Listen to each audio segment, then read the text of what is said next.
Have you ever felt alone in your pain? Have you ever wished someone would simply stay with you? Have you ever experienced that healing power of being truly seen? And what if healing begins not with answers, with being witnessed? If those questions resonate with you, then I believe this conversation is for you. Whether you are a caregiver, a psychologist, a psychotherapist, a physician, a volunteer, a social worker, or simply someone who wants to be there for another human being, you are warmly welcome. Because grief, loss, uncertainty, and emotional pain are part of every human life. Sooner or later, each of us will find ourselves in one of two roles: the one who suffers or the one who sits beside someone who does. In this episode, we will explore why being witnessed is one of the most powerful forms of healing, what Elisabeth Kübler-Ross taught us about compassionate presence, what modern psychology and neuroscience now confirm, and how each of us can become a healing presence in the lives of others. Speaking. But before we talk about psychology, before we talk about grief, or even about healing, take a moment to look at this young man. He is Ukrainian, who dreamed of a future, who experienced a loss that no one should ever have to endure. His story is uniquely Ukrainian, and yet the emotions you see in this photograph belong to all of us. Because the grief has no nationality, love has no borders, and the human need to be seen in our suffering is completely universal. Perhaps that is why you are here today, because sooner or later every one of us longs to hear the same simple words. I see you, I'm here, you do not have to carry this alone. If you have ever heard those words or wished that someone had said them to you, then you already know the healing power we are going to explore together today. Hello and welcome. My name is Olexandra Shymanova, and I am Jungian analyst, somatic therapist, trauma specialist, and co-founder of the NGO, the SOUL Ukrainian Psychology Center. This episode is part of our international series, Circles of Compassion, created in partnership with Elisabeth Kübler-Ross Foundation to honor the 100th anniversary of Elisabeth Kübler-Ross, a great woman whose courage transformed the way humanity understands grief, dying, compassion, and what it truly means to care for another human being. Across the series, we have explored change, grief, trauma, healing, and the wholeness of the human person. Today, we come to something even more fundamental, something that exists before every therapeutic model, before every intervention, before every technique. Today, we are going to speak about presence, about what it means to truly witness another human being. Before we go any further, let me briefly show you the journey we are about to take together. We'll begin with something that unites us all, our shared human experience of pain, loss, and the deep longing to be truly seen. From there, we'll explore the remarkable legacy of Elisabeth Kübler-Ross, whose work transformed our understanding on what it means to accompany another human being through suffering. Then we'll look at what modern psychology and neuroscience now tell us about presence, connection, and why being witnessed can become such a powerful source of healing.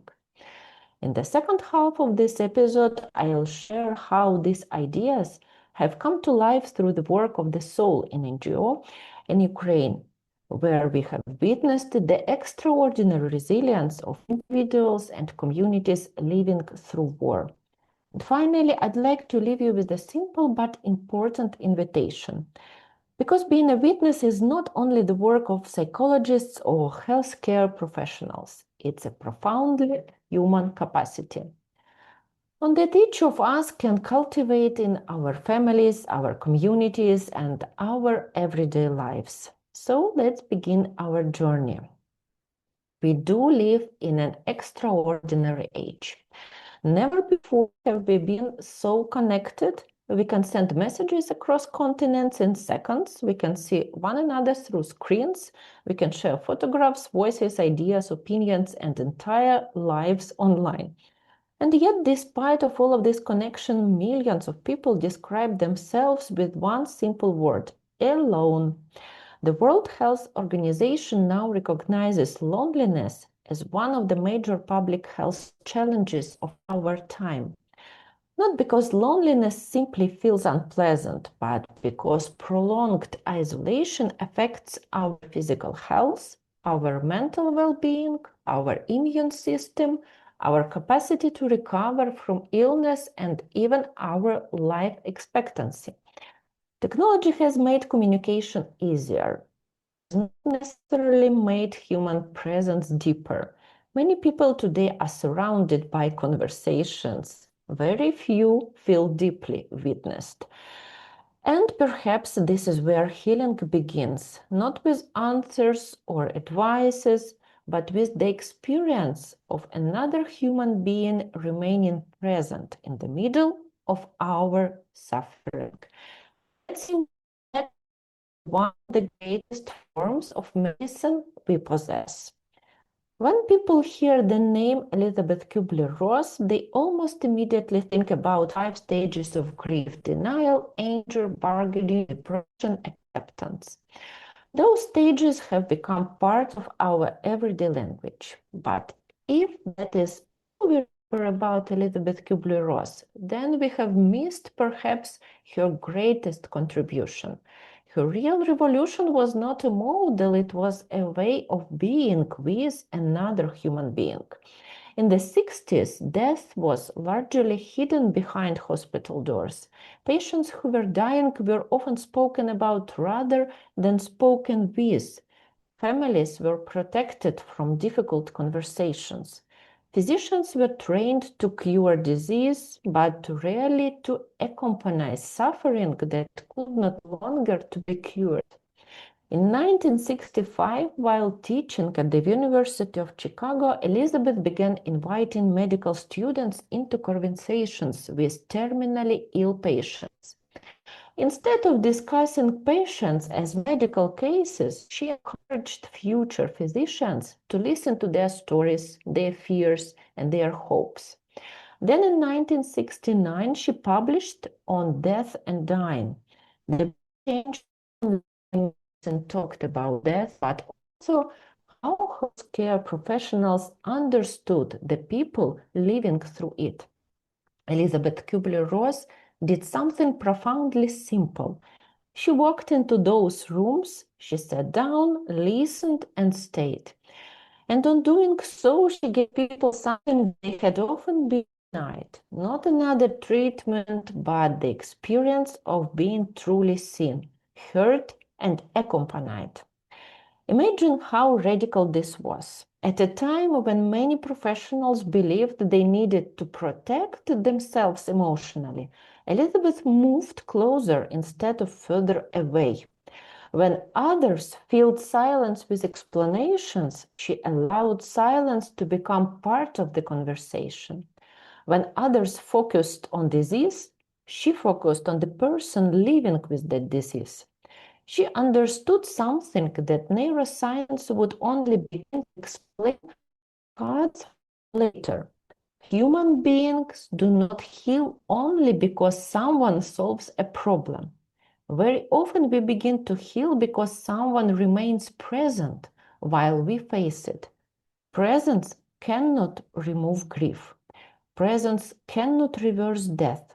Presence cannot erase trauma. But presence changes the experience of carrying them, because suffering carried alone becomes isolation. Suffering carried together becomes relationship, and relationship change everything. Understanding this changed the way we were responded to the war in Ukraine. From the very first months, of the full-scale invasion, our team, the SOUL Ukrainian Psychology Center, recognized that people needed much more than psychological techniques or practical advices. They needed to know that someone was willing to stay with them, that they did not have to carry their grief, fear, uncertainty, and hope alone. This became one of the guiding principles of our work.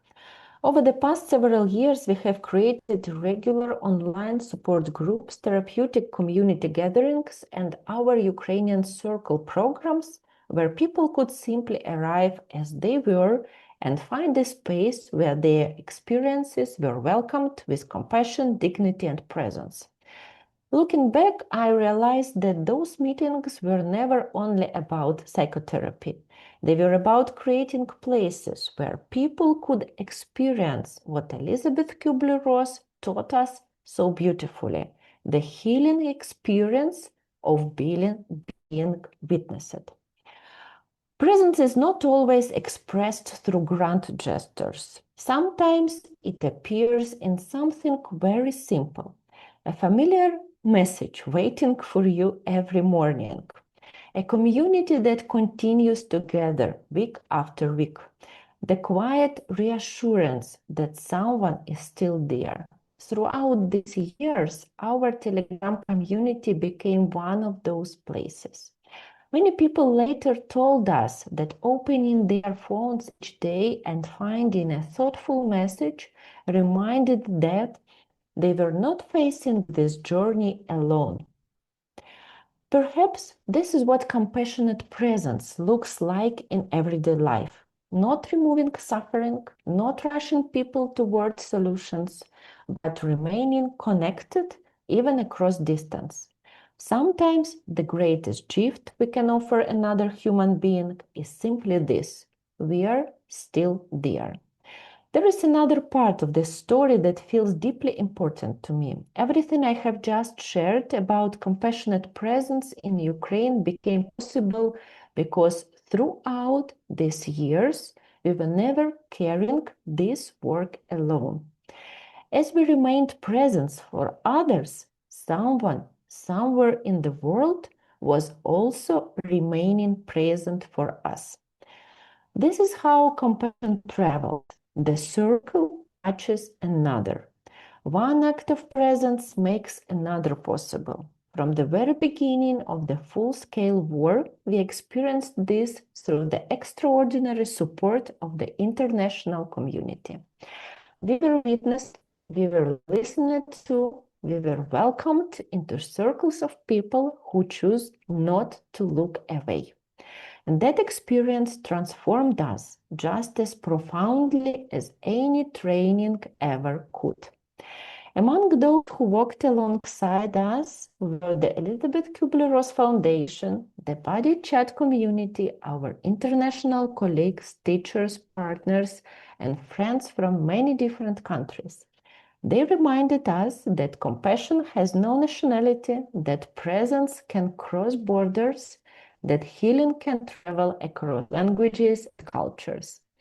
Looking back, I realized that what sustained our work was never only knowledge or professional expertise.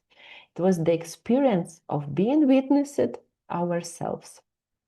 Only because others created a circle of compassion around us were we able to create new circles of the people with in Ukraine. Perhaps this is how a healing always grows. One human being stays with another, one circle gives life to the next. And slowly, almost quietly, compassion continues to ripple outward in the world.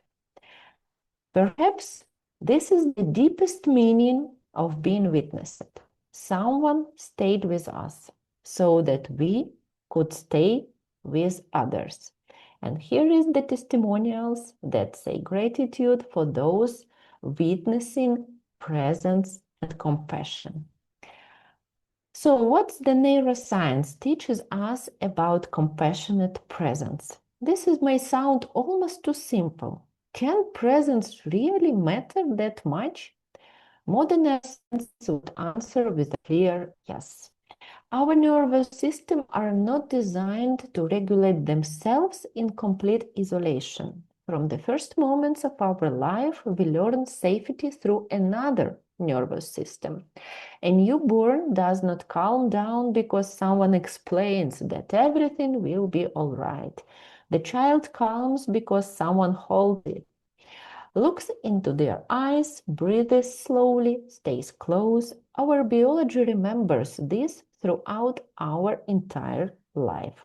As adults, we still heal through connection, not dependency, not rescue, but through real connection. The language of safety is older than words. Long before we can understand language, we understand presence. Perhaps this is why being witnessed can become one of the most powerful medicines available to us. If being witnessed is so healing, then why do so many people hide their suffering? Why do we so often say, I'm fine, I'm managing, don't worry about me, even when inside we are falling apart?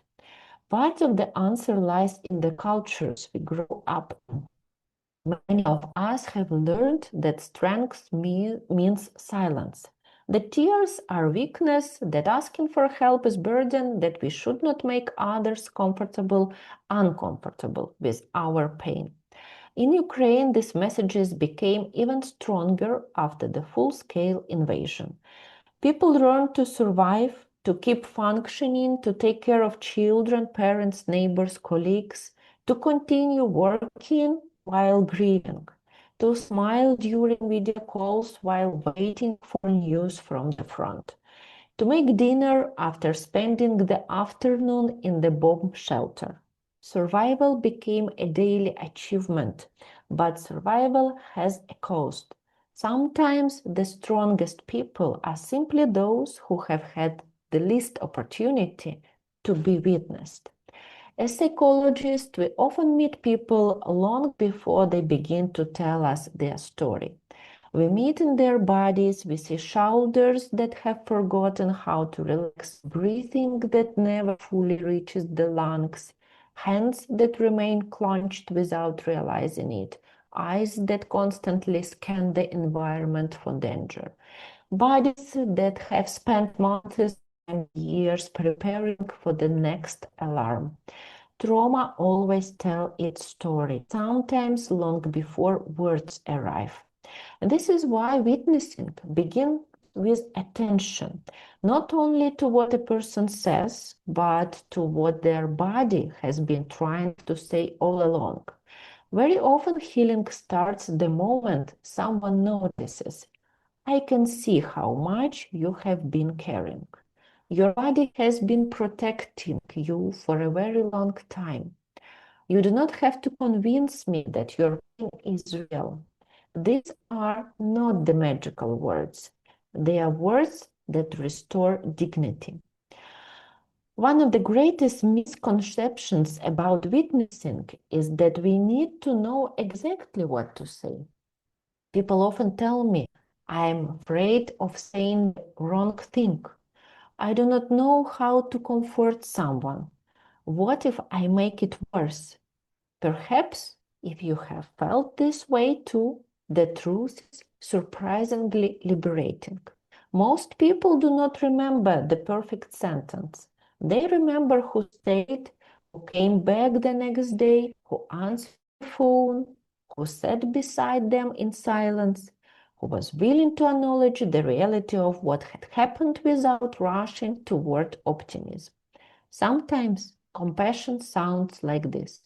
I do not know what to say, but I don't want you to be alone. That is witnessing, and sometimes it is enough. When the full-scale invasion of Ukraine began in February 2022, millions of lives changed overnight. For many people, grief arrived without warning. Not one grief, but many griefs all at once. The loss of home, the loss of safety, certainty, of daily routines of loved ones. The loss of future that had seemed so clear only yesterday. As psychologists, we quickly realized something important. People were not asking us to remove their pain because we could not. We could not stop the war, we could not bring loved ones back, we could not erase traumatic memories. What people were asking was something both simpler and much deeper. Please do not leave me alone with this. That becomes one of the foundations of our work at the Soul. From the very first months of the war, we began creating regular online support groups, therapeutic communities, and the Ukrainian Circle programs where people could come together, share their experience, and simply know that someone would remain present with them. Our Telegram community became another space of compassionate presence. Every single day, people could open their phones from bomb shelters, metro stations, basement, or temporary homes, and find a message reminding them that they were not alone, that someone was still there, still listening, still working. Looking back, I realized was our way of practicing what Elisabeth Kübler-Ross taught us, not fixing or rescuing, but choosing day after day to remain present. Sometimes the greatest professional skill is simply the willingness to remain fully human in the presence of other person's suffering. One of the greatest gifts we received during those first months came from the far beyond Ukraine. When Mariya, my colleague and co-founder of the SOUL, reached out to John Mark at the Elisabeth Kübler-Ross Foundation, she was asking for guidance, for wisdom, for a community that understood grief. The response was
One of the greatest gifts we received during those first months came from far beyond Ukraine.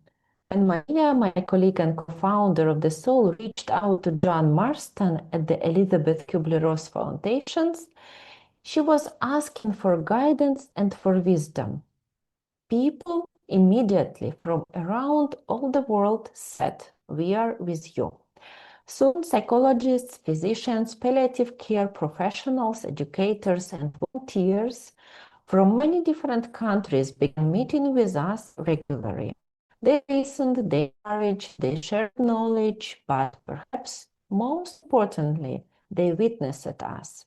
Long before many people knew what Ukraine would endure, there was already a global circle quietly holding the space for those who were holding others. This became the soul body community, and for many of us, it was a profound reminder that compassion knows no borders.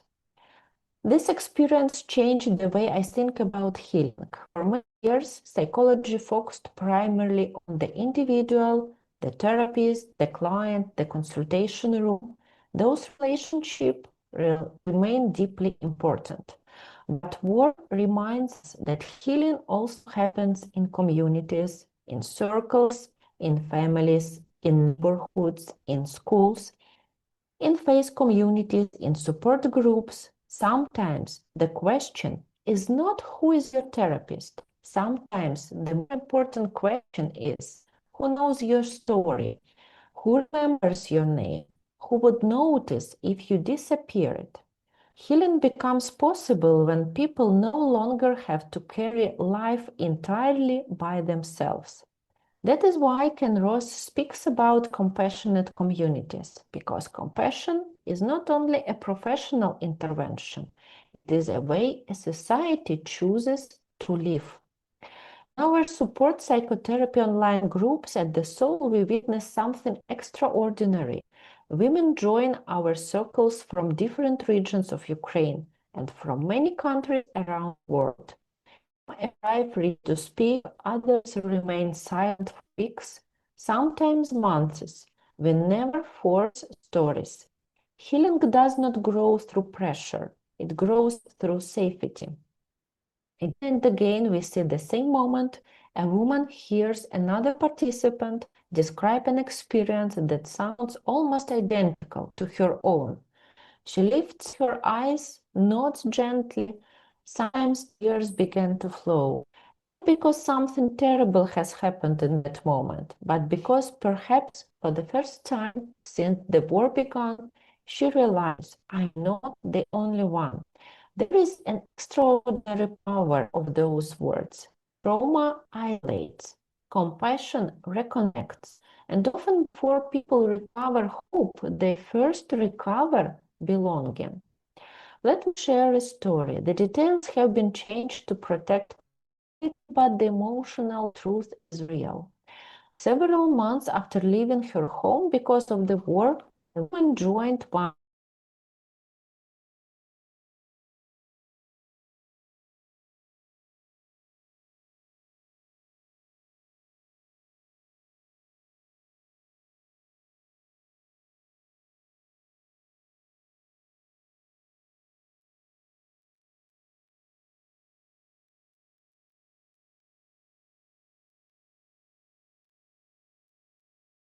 Several months after leaving her home because of the war, a woman joined one of our online support groups. She kept her camera turned off week after week. She listened, never interrupted, and rarely spoke. At the end of each meeting, she would quietly thank everyone before leaving. One evening, after many weeks, she said something that stayed with me. She said, I thought I came here to learn how to become stronger. Instead, I discovered that I no longer needed to pretend that I already was. There was silence, and not an uncomfortable silence. No one rushed to respond or tried to encourage her. No one offered an advice. The group simply stayed with her. Looking back, I do not think that evening changed because someone found the perfect words. It changed because she finally experienced what it feels like to be fully received.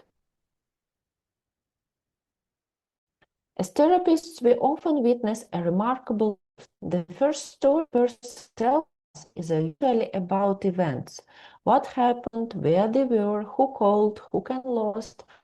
These stories matter deeply, but over time another story begins to emerge. A story about meaning, identity, relationships, about the way suffering has changed the person who lived through it. This is not because trauma becomes beautiful. Trauma is never beautiful. Loss is never something we should romanticize. But human beings have an extraordinary capacity to create meaning even in the most painful chapters of their lives. Perhaps this is why storytelling has always been part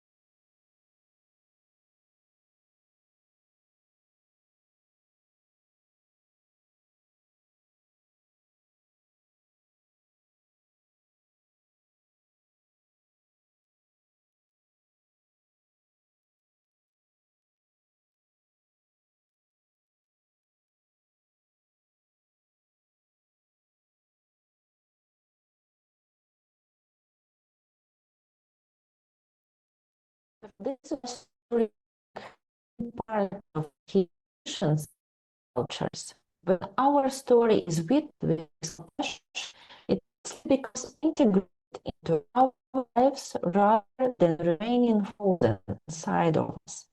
We are no longer trapped inside this experience. We begin to carry it completely differently. This understanding is deeply connected to the work of Elisabeth Kübler-Ross. People often remember speaking about grief. I can mark her works for myself as her listening practice. She did not hurry people toward acceptance. She did not expect everyone to move through suffering in the same way.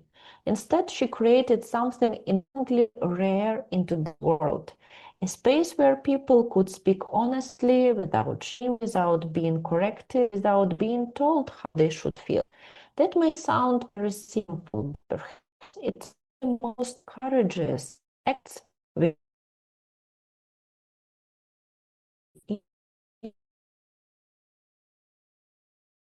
all on.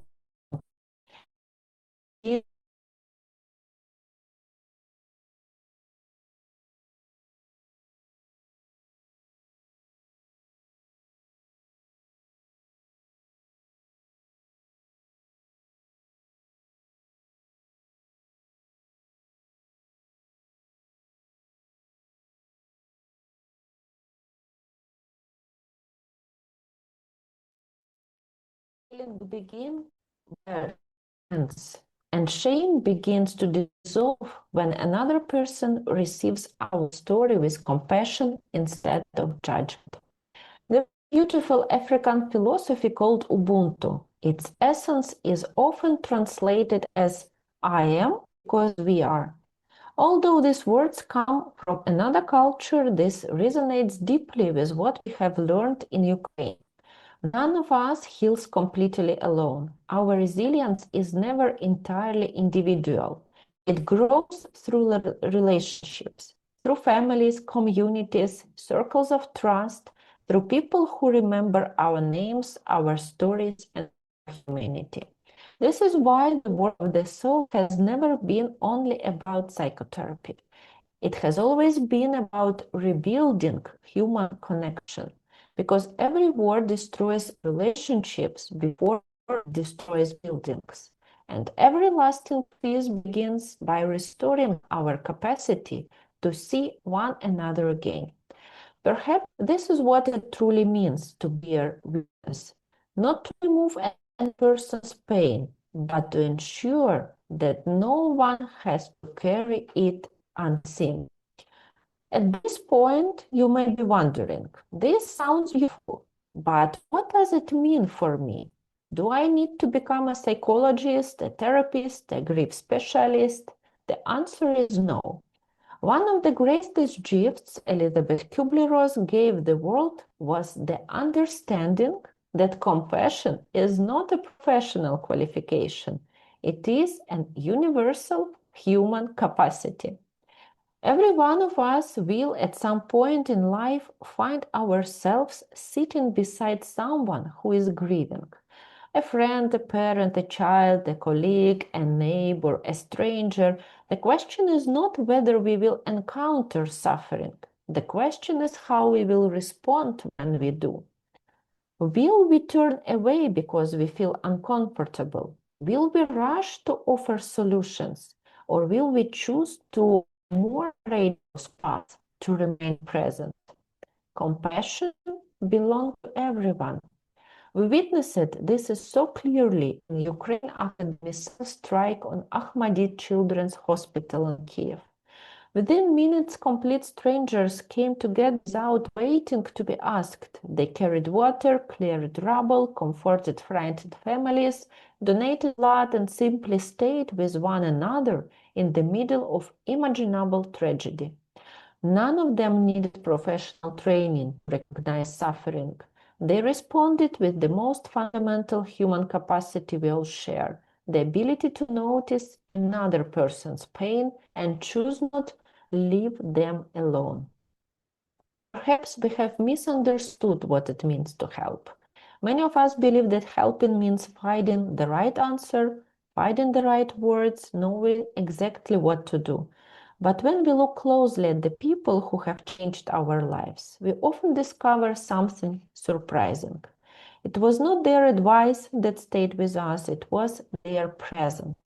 We remember the person who sat beside us at the hospital, the friend who kept calling after everyone else had stopped, the colleague who quietly made us a cup of tea, the neighbor who simply knocked on the door and said, "I was thinking about you."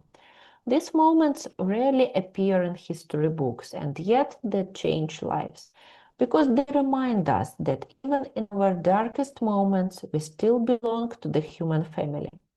Perhaps none of us can illuminate the whole path for another person, but each of us can become a small light that helps someone take the next step.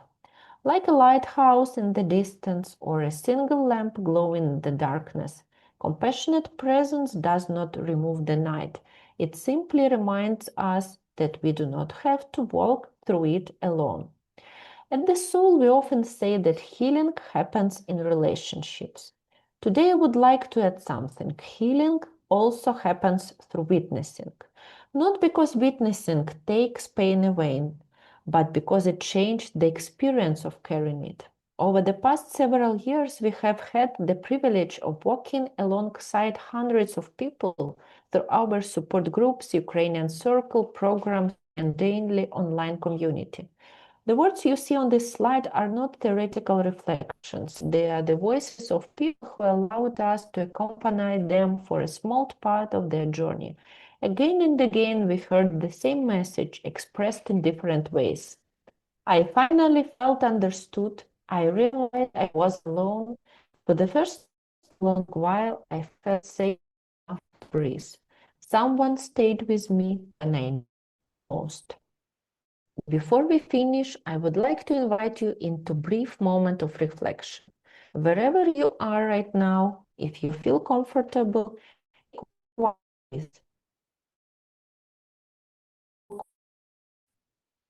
fully witnessed me during the take a moment, perhaps this comes to mind, perhaps voice, perhaps someone how important they were. Now ask yourself another question. Who in my life not one hour of listening become the beginning of someone else's healing journey? Elisabeth Kübler-Ross once reminded us that the most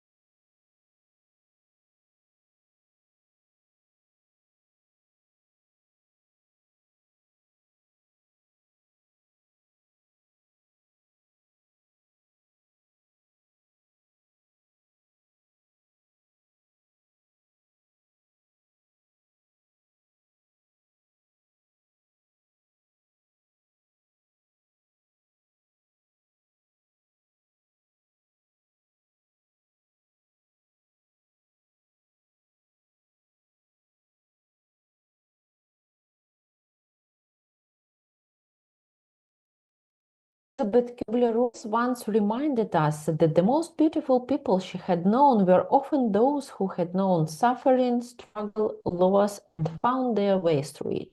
I believe there is another truth that naturally follows. The most healing people are rarely those who always know what to say.